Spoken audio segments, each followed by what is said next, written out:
제게는 가족보다 더 가깝다고 생각했고 제 인생이 끝날 때까지 평생 함께 할 줄 알았던 친구가 있습니다.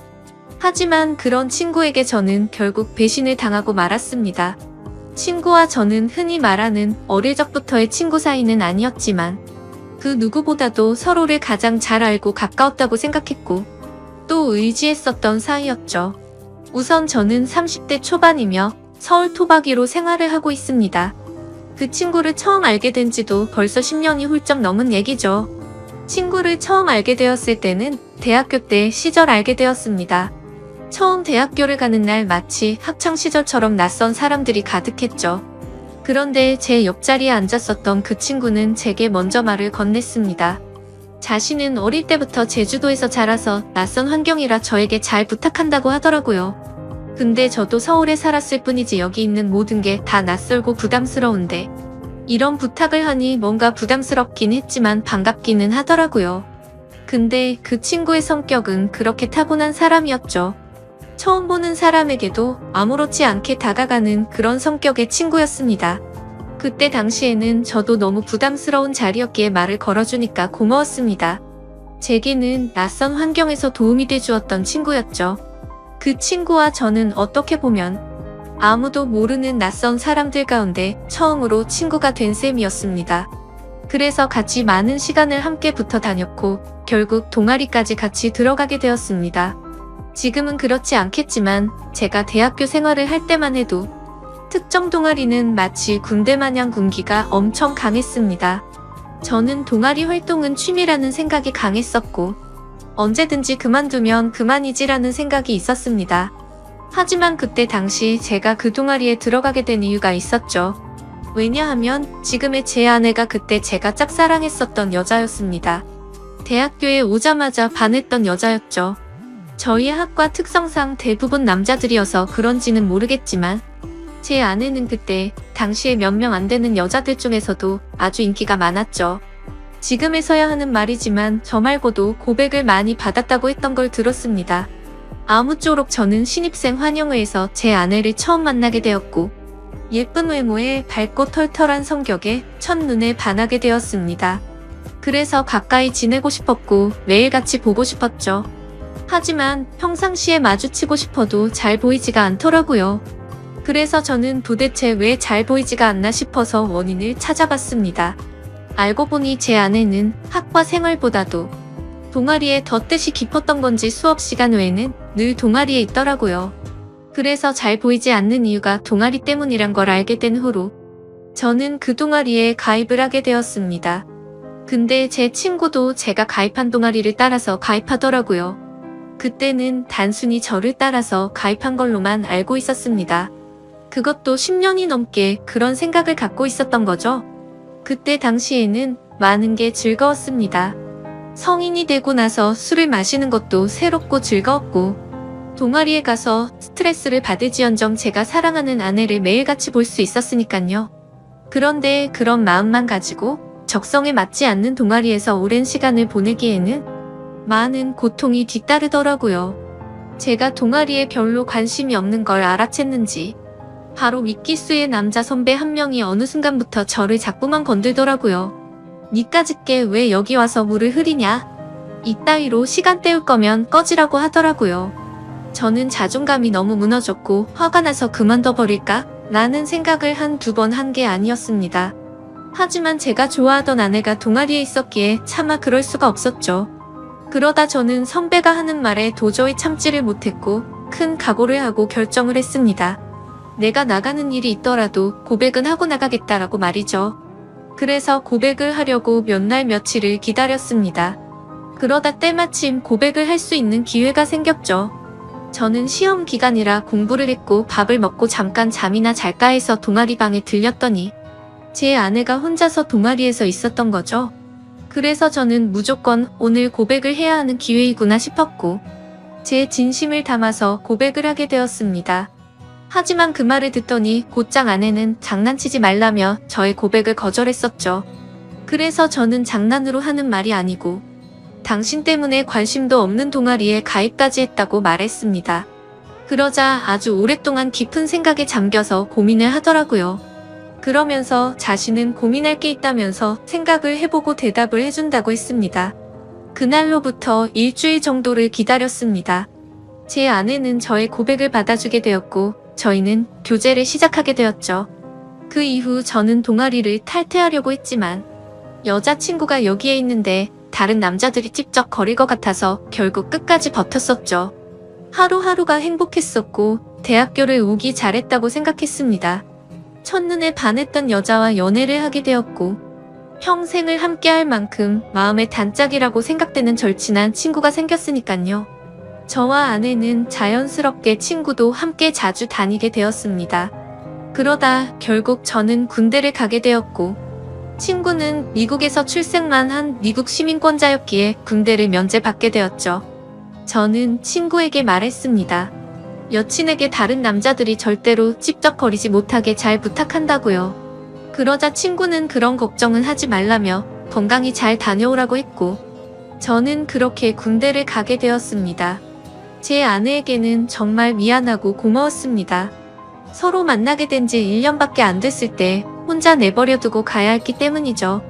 그리고 2년을 한결같은 마음으로 기다려주는 모습에 제가 평생 책임을 져야겠다 생각을 했습니다. 그렇게 저와 아내는 군대를 다녀온 시간을 포함해서 5년이라는 길다면 긴 시간 동안 교제를 하게 되었고 곧바로 결혼을 하게 되었습니다. 그리고 나서 제 친구는 제가 결혼을 한 뒤로 자신의 고향인 제주도로 다시 돌아가게 되었죠. 친구는 제주도로 돌아가게 된 후에 부모님의 지원을 받아서 해양 레저숍을 운영하더라고요. 그렇게 사업을 성공적으로 이룬 친구는 젊은 나이에 억대가 넘는 연봉으로 성공한 삶을 이루었고 저는 그저 그런 평범한 직장에 취직을 하게 되었습니다. 그렇게 친구는 1년에 한 번 정도씩 얼굴을 보게 되었죠. 하지만 너무 친했던 친구라서 아주 오랜만에 보더라도 어제 만난 듯이 전혀 거리낌이 없었고 저희는 늘 그렇듯 우정을 다져가고 있었습니다. 그러다 얼마 전 친구는 이번에 비즈니스상 미팅이 있어서 서울로 온다고 하더라고요. 반가운 마음에 아내의 허락도 구하지 못한 채 저희 집으로 꼭 오라고 말했습니다. 막상 말하고 나서 끊고 나니 아차 싶더라고요. 그래서 아내에게 어렵게 말을 했죠. 성원이가 다음 주에 서울 올라와서 집으로 오라고 했는데 괜찮아? 라고 하자 아내는 잠깐 멈칫하더니 그럼 괜찮지라고 대답을 하더라고요. 저는 아내가 이해를 해주어서 다행이구나 싶었습니다. 며칠이 지난 뒤 친구는 서울로 올라오게 되었고 일을 마치고 저희 집으로 찾아왔습니다. 아내는 친구에게 간단히 인사를 하고는 술상을 차리러 갔고 친구와 저는 오랜만에 만나서 시간 가는 줄도 모르고 술자리를 가지게 되었죠. 그렇게 한창 술을 마시고 자고 일어났더니 친구는 여전히 잠을 자고 있었고 저는 늦잠을 자버리는 바람에 정신없이 출근을 했습니다. 그리고 나서 퇴근을 하고 집으로 들어갔더니 친구와 제 아내가 마주 앉아서 밥을 먹고 있더라고요. 저는 친구에게 내려간 줄 알았더니 아직 안 갔어? 라고 묻자 친구는 아직 일이 덜 끝나서 며칠만 더 있다가 간다고 하더라고요. 그러자 아내는 서울에 아는 사람도 없고 여기에 친구가 있는데 굳이 딴 데 가지 말고 저희 집에서 머물러도 된다고 말하더군요. 친구는 너무 민폐가 아니냐며 괜찮냐고 하는데 뭐라고 하겠습니까? 아내도 괜찮다고 하는데 친구가 되어가지고 다른 데 가서 자라고 할 수도 없었죠. 저도 네가 괜찮으면 여기에서 지내도 된다고 했고 친구는 곧바로 고맙다고 대답을 했습니다. 아내는 저도 앉아서 같이 밥 먹자며 밥을 차려주는데 뭔가 기분이 이상하더군요. 열심히 일하고 집에 들어왔더니 아무리 친구라지만 아내와 단둘이서 밥을 먹고 있다는 게 찜찜했습니다. 하지만 제가 너무 과하게 생각하는 거 아닌가 싶어 그냥 그러려니 할 수밖에 없었죠. 옷을 갈아입고 식탁에 앉으니 비싼 한우가 놓여져 있었고 온갖 음식이 푸짐히 차려져 있더라고요. 저는 아내에게 이게 뭐냐고 묻자 친구가 대답하더라고요. 제 아내가 먹고 싶어 해서 아까 같이 장 보다가 자기가 샀으니 부담 갖지 말아달라고 했습니다. 그래서 둘이 같이 장도 보러 갔다 왔냐고 묻자 친구는 술도 깨고 산책도 할 겸 같이 다녀왔다고 하더군요. 아무리 친한 친구라도 그렇지 이건 아니다 싶었고 그때부터는 기분이 좋지가 않았습니다. 그리고는 그날은 평소에 술은 입에도 대지 않던 아내도 합세하여 셋이서 술을 마시게 되었죠. 어느 정도 술이 들어가자 갑자기 아내는 친구에게 온갖 칭찬을 하더군요. 어떻게 너는 나이가 먹어도 아직도 예전 그 모습 그대로냐며. 섬에 살아서 그런지 피부도 까무잡잡한 게 왜 이렇게 몸이 좋냐며 묻더라고요. 그러자 친구는 만져볼래? 하면서 힘을 주더니 그걸 또 만져보고 아내는 좋다고 웃더라고요. 그때부터는 그냥 기분이 더러웠습니다. 남편을 옆에 두고 이것들이 무슨 짓거린가 싶었죠. 저는 조용히 술만 마셔댔고 친구와 아내는 약간은 제 눈치를 본 건지 화제거리를 돌리더군요. 아내는 친구에게 요즘 경기도 안 좋을 텐데 제주도에도 피해가 크지 않냐며 물었고, 친구는 자신이 하는 사업은 관광지 특혜를 받아서 그런지 크게 영향을 받지 않아 딱히 문제가 없다고 하더라고요. 그러면서 다음에 저와 같이 여행을 오면 풀코스로 관광을 시켜준다고 하더니 다른 거 걱정 말고 비행기만 타고 넘어오라며 말하더군요. 아내는 그 말에 좋다고 싱글벙글 웃는데 그때 저는 할 말이 없었습니다. 사실 아내에게 미안한 일이 있었던지라 거기다 대고 제가 뭐라고 말도 못했었죠. 결혼하고 얼마 지나지 않은 시점에 저는 지인의 권유에 투자를 하게 되었고 결국에는 사기를 당했습니다. 그때는 아내에게 조금 더 안락한 삶을 살게 해주고 싶은 마음에 과감히 투자를 했지만 오히려 빚더미에 앉게 만들어서 생활을 더 힘들게 만들어버렸죠. 그래서 비싼 한우 같은 건 꿈도 꾸지 못했고 여행이라고는 신혼여행 이후로 단 한 번도 가지 않았으니 저는 도저히 할 말이 없었습니다.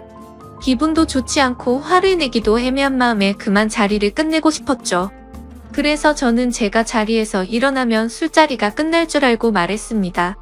오늘은 피곤해서 먼저 일어날게 라고 했더니 친구는 벌써 자려고? 아쉬운데 조금 더 마시지 하더니 그럼 피곤할 텐데 먼저 들어가서 쉬어 우리는 조금만 더 마실게 라고 하더군요.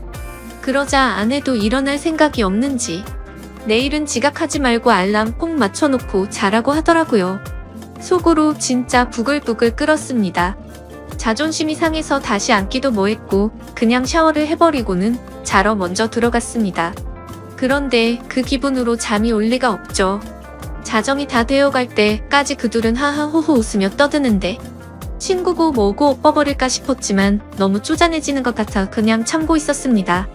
그렇게 잠에 못 들고 누워있는데 갑자기 작게 들리던 소리조차 들리지 않더라고요. 그러더니 1분 정도가 지나자 의자 빼는 소리가 들렸고 설거지를 하는 소리가 들렸습니다. 그래서 저는 물을 마시는 척하면서 거실로 나가봤더니 아내는 설거지를 하고 있었고 친구는 보이지가 않았습니다. 친구는 어디 갔냐고 물었더니 담배 피러 나갔다고 하더니 저보고 아직 안 잤냐고 묻더라고요.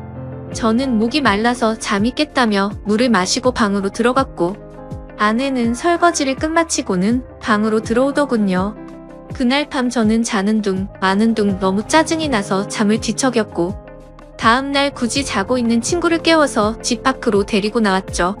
친구에게는 거짓말이라도 해서 내보내야 되겠다 싶어서 말했습니다. 진짜 미안한데 아무래도 아내가 조금 불편해하는 것 같다고 했더니 친구는 아 그랬구나. 내가 너무 눈치가 없었지 라며 미안하다고 하더군요. 그러더니 어차피 오늘 저녁에 내려가려고 했다면서 미팅 다녀와서 저녁에 들어올 것 같은데 그때 짐 챙겨서 나간다고 하더라고요.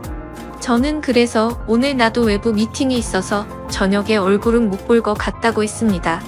항상 미팅 끝나고 술자리를 하는 자리라 늦을 것 같은데 조심히 내려가라고 미리 작별 인사를 했습니다.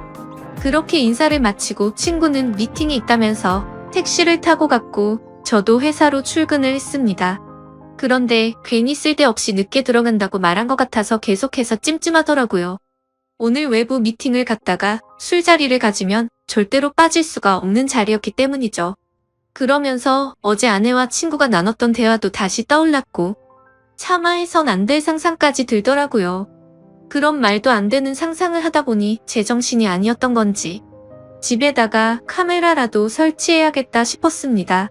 이미 온갖 더러운 생각을 가진 저는 밥 생각도 없었고 점심시간을 이용해서 초소형 카메라를 사서 집으로 갔습니다. 아내는 항상 그 시간에는 운동을 가는 시간이라 집은 역시나 비워져 있더라고요. 저는 얼른 안방에 카메라를 설치했고 다시 회사로 돌아갔습니다. 그렇게 저녁이 되었고 친구와 아내에게 연락을 했습니다. 친구는 지금 미팅이 일찍 끝나서 비행기를 타러 간다며 다음에 보자고 대답을 했고, 아내는 친구 배웅해주고 집에서 쉬고 있다고 대답을 하더라고요. 그래서 저는 내가 너무 제정신이 아니었구나 생각을 하면서 괜히 쓸데없는 돈 썼네 싶었습니다. 그렇게 저는 외부 미팅을 갖고 술자리를 마친 뒤에 집으로 들어갔습니다. 항상 그 자리는 만취 상태가 될 때까지 마시는 자리였기에 그날도 저는 만취 상태가 되어 있었죠. 집으로 들어가 보니 친구는 없었고 그 정신없는 와중에도 뭔가 찜찜한 기분이 풀린 것 같고 좋더라고요. 그렇게 저는 침대에 눕자마자 곧바로 잠이 들었고 아침에 일어나자마자 또 정신없이 출근을 했습니다. 그렇게 하루 종일 일을 하고 있다가 아차 싶더군요. 어제 설치한 카메라를 회수 못한 게 생각이 났던 거죠. 혹시라도 아내가 알아차리면 엄청나게 큰 싸움으로 번질 것 같아서 퇴근하자마자 빨리 치워야겠다라고 생각을 했습니다. 그래서 저는 퇴근하자마자 곧장 집으로 들어갔더니 아내가 집에 없더군요. 아내에게 전화를 했지만 받지를 않았고 어디 갔냐고 카톡을 보냈지만 답장이 없더라고요. 그래서 일단 아내가 들어오기 전에 카메라를 치워야겠다 싶어서 뺐습니다. 근데 아내는 2시간이 넘도록 전화도 오지 않고 카톡 답장도 오지가 않았습니다. 슬슬 짜증이 나기 시작했고 진짜 아내가 바람이라도 났나 싶었죠. 그래서 저는 갑자기 카메라 생각이 번뜩 났고 저장된 영상을 돌려봤습니다. 근데 정말 너무 충격적인 장면들이 그대로 녹화되어 있더군요. 제가 카메라를 설치하고 집 밖으로 나간 지 2시간 정도가 지나자 남자 여자 목소리가 들려오더니 제 아내와 친구는 방으로 키스를 하면서 들어왔습니다. 정말 그 모습을 보는 순간 바로 욕이 튀어나왔고 소리를 질러댔습니다. 그 둘은 자연스럽다는 듯이 제 침대에 누워서 스킨십을 하는데 너무 역겨워서 도저히 보질 못하겠더군요. 그래서 빨리 감기로 넘겨버렸고 오늘 날짜로 찍힌 영상을 봤더니 제주도로 내려갔다던 친구놈이 또 아내와 제 방으로 들어오는 겁니다. 너무 큰 충격을 받아서 할 말이 없고 생전 처음으로 눈물이라는 걸 흘렸습니다. 슬퍼서 우는 게 아니라 분노가 극도로 치밀어 오르다 보니 눈물이 난다는 걸 깨달았죠. 그러면서 제가 퇴근하기 1시간 전쯤 남편이 들어올 수도 있을 것 같다면서 계속 같이 붙어있고 싶은데 아쉽다고 하더니 나가서 같이 있자고 하더니 화면에서 사라졌습니다. 제가 그 영상을 보는 중에도 제 아내는 친구놈과 밖에 나가서 같이 붙어 있었던 거였죠. 저는 그래서 바로 친구놈에게 전화를 했습니다.